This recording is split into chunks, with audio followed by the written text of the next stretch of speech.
Assalamualaikum Bu Latifah. Waalaikumsalam, Bu. Oke, baik. Silakan Ibu mulai saja. 7 menit paling lama ya Ibu persentase dari rancangan RPP Ibu secara umum saja. Silakan Bu Baik, Bu. Latifah. Siap, Bu.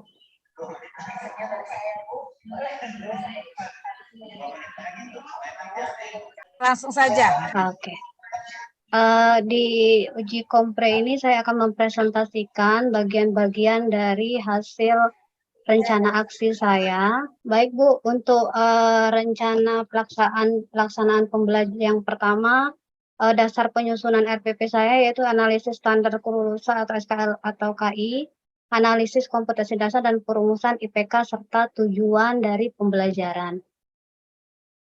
Dari rancangan pembelajaran ini, yang pertama itu ada identitas, kompetensi inti, kompetensi dasar, IPK, tujuan, rencana kegiatan, media, LKPD, bahan ajar, dan instrumen penilaian.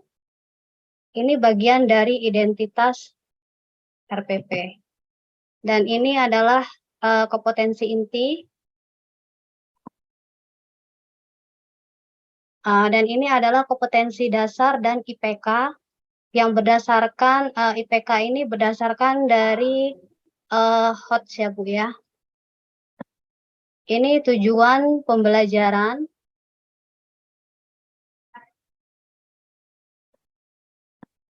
Dan di rencana kegiatan ada kegiatan pendahuluan berupa orientasi, apresiasi, serta motivasi. Ada juga kegiatan inti di RPP yang ini saya mengambil model pembelajaran PJBL. Dan ini bagian penutupnya.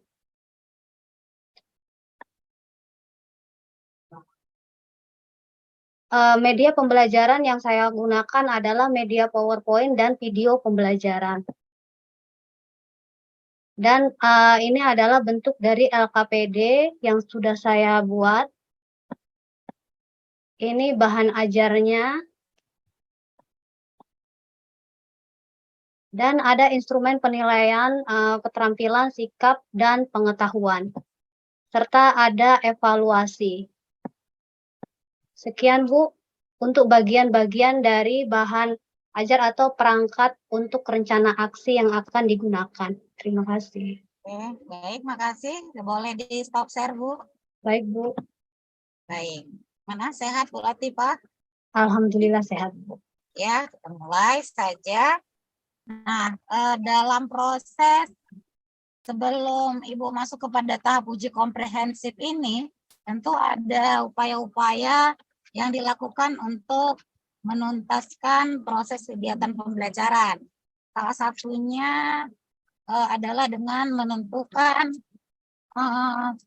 penentuan dari identifikasi masalah yang Ibu hadapi dalam proses kegiatan, proses belajar mengajar. Nah, saya ingin penjelasan dari Ibu Latifah, seperti apa Ibu mengidentifikasi permasalahan di dalam kelas, Bu Latifah? Iya, Bu. Di dalam kelas itu sendiri ada berbagai jenis permasalahan ya, Bu ya. Dan di akhir saya mengambil dua masalah ya, Bu. Dua masalah ini khususnya di masalah hasil belajar ya, Bu, dan rendahnya kemampuan belajar anak dari segi numerasinya. Dari dalam segi identifikasi masalah, yang pertama dilakukan yaitu dari jenis masalahnya kita identifikasi masalah serta kita analisis masalah tersebut dengan bisa dilakukan dengan wawancara, refleksi atau yang lainnya. Seperti itu, Bu. Oke. Untuk mengidentifikasi masalah. Ya, setelah Ibu mengidentifikasi masalah, Ibu akan melakukan eksplorasi masalah. Ya. Bu. Nah, apa yang menjadi upaya Ibu dalam mengeksplorasi penyebab masalah itu?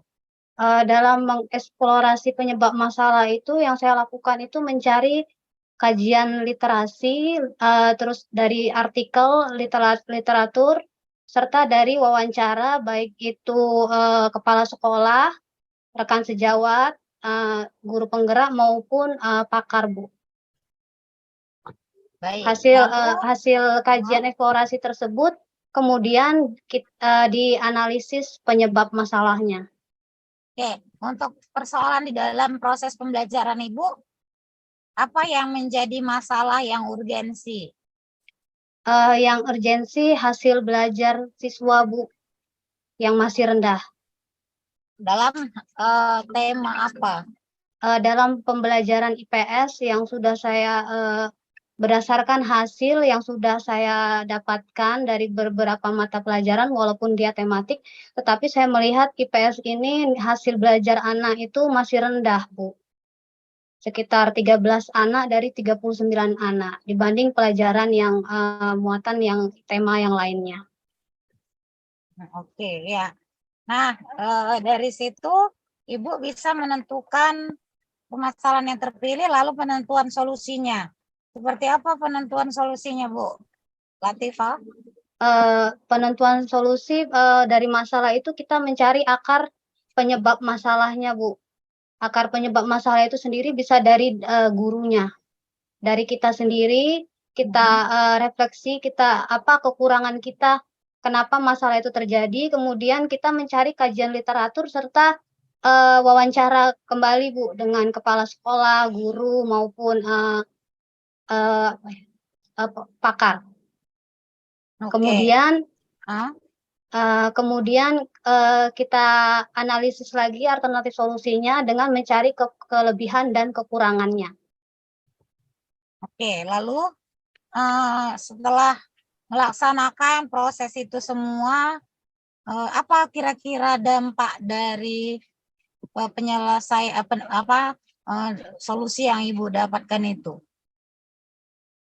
Setelah eksplorasi masalah, terus dianalisis tadi melalui kajian literatur, kita tentukan solusinya, solusi model pembelajaran apa atau metode apa yang akan kita pakai.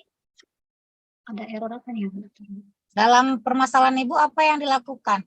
Metode atau model yang Mo- Ibu model yang saya pakai untuk mengatasi masalah nilai ini saya menggunakan model PJBL. Ya, kenapa itu Ibu ambil? Karena saya merasa model PJBL ini dapat menyelesaikan masalah saya karena kan saya mengambil materinya tentang ini Bu, apa kondisi geografis. Kondisi geografis ini kalau kita hanya menerangkan gambar atau menunjukkan ini dari buku saja sepertinya kurang. Mereka harus proyek mengeksplorasi. Jadi dalam kegiatan ini saya menggunakan peta, terus mencocokkan antara peta dengan suku bangsa yang ada. Jadi anak-anak lebih mengingat, oh ini suku ini di pulau ini. Jadi saya Ini di kaitkan kelas dengan berapa Bu materinya. Latifah? Kelas 5, Bu. Kelas 5 ya. Iya. Apa itu muatannya? Tematiknya? Muatannya dia kalau tema dia masih temanya ikut organ gerak tubuh sih Bu, tapi di dalam muatan IPS dia kondisi geografis Indonesia. Oke, ya.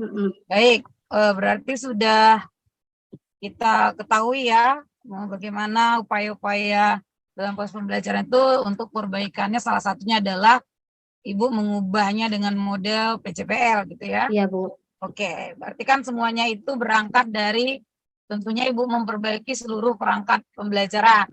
Iya. Oke, perangkat pembelajaran diperbaiki ya. Nah, salah satunya adalah RPP. Nah, saya ingin tahu bagaimana cara Ibu langkah-langkah Ibu dalam pembuatan RPP, Bu Latifah.